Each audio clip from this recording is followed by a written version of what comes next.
Chief of the Austin Police Department. I'm joined by members of the Austin Police Department executive staff, the city legal, and the Office of Police Oversight. I want to start by saying that this investigation is in the early stages and all the information is preliminary. The information as we know it now may change as the investigation progresses.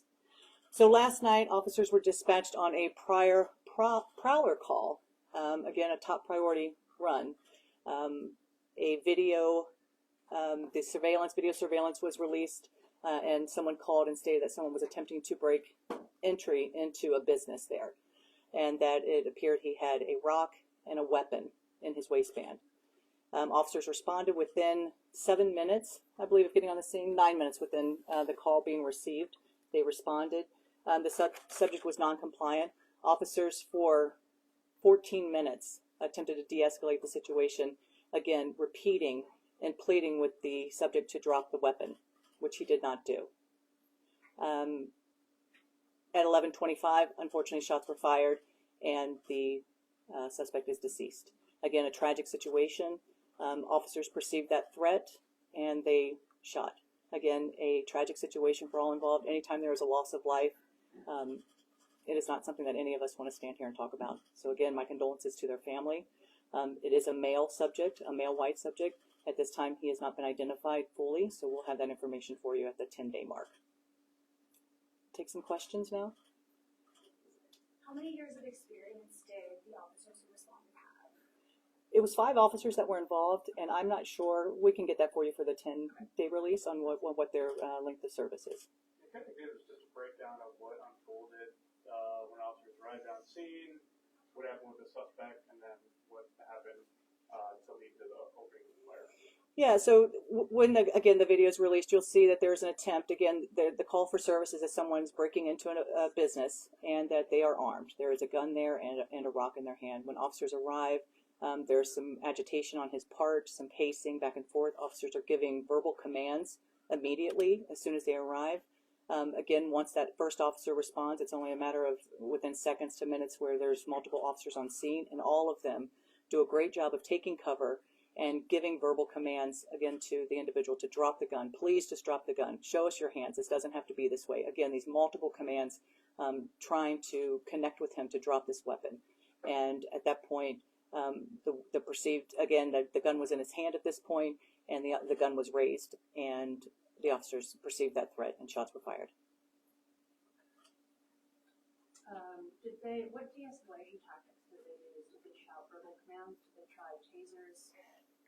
Yeah, so again, the verbal command, that de-escalation, that is that verbal attempt to de-escalate the situation. And again, for 12 minutes, they continue to ask him and plead with him to drop the weapon, that this is not worth it, that please drop the weapon. And that's a de-escalation attempt. In addition to the 5 shots fired, there was a pepper ball that was fired, less lethal. One officer did fire the pepper ball. But again, from the beginning of the incident, that de-escalation was started upon the arrival of the officers. Has there been a history of other problems or crimes in that area? Yes, I just looked at that. It is unfortunately an area that has suffered some theft, some breaking and entering, and so when you're looking at the strip mall that this occurred at, there was some video there, and that's a proactive measure from businesses that are in the area to set up that surveillance to stop that. And unfortunately, it is an area that has experienced a lot of theft, grand larceny, and breaking and entering. Has anything been done to try to help with that situation since it's been escalating? Yeah, I think that's. I would say that the fact that the businesses are involved and these are good guardians of those businesses where they're putting those measures in place, and someone's able to call the police when they're looking at and monitoring that someone's attempting to break into their business. I don't know what the backstory is, but I can bet that there was some community involvement and the police were involved in talking about the issues that are occurring in that neighborhood. Hey, Angela. Yeah, kind of going off of that, do you know if the suspect was trying to break into other businesses before he got to the one? We don't know, and I think that's part of the process of gathering any video evidence. And again, if anyone does have that video evidence, they're more than welcome to send that to APD or call Crime Stoppers with that information. But again, this is somebody that he had been there for several minutes by the time he had stayed on scene from the time that the call was received to the officers there. He had been there for a while. What about the bathroom drama? You said the suspect raised his weapon. Did he point it at officers and Yeah, so there were 5 officers that fired. And so when you're looking at a scene like that, a gun is raised, all of those officers have different perspectives of what that threat is. And so all officers fired. Or at least 5 of the officers.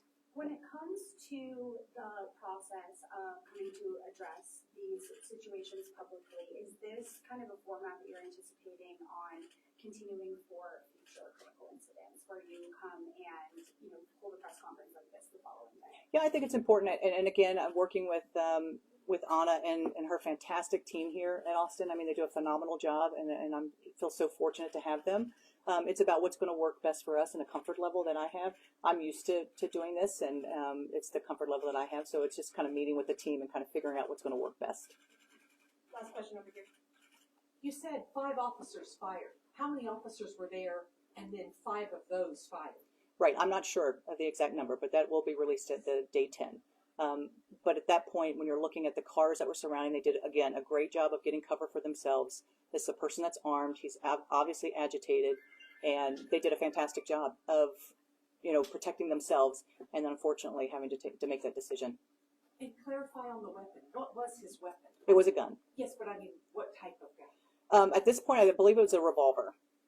But again, you're talking about, let's say, Lee, about 25 to 50, how far do you think from the time the officers stopped? Again, great tactics on their part. I would say 20 to 25 feet the officers were aware, but again, they're all they know is this was a gun. This was a gun in his hand and a rock. Chief Davis, thank you. Thank you so much, guys. Thanks, guys. Thank you.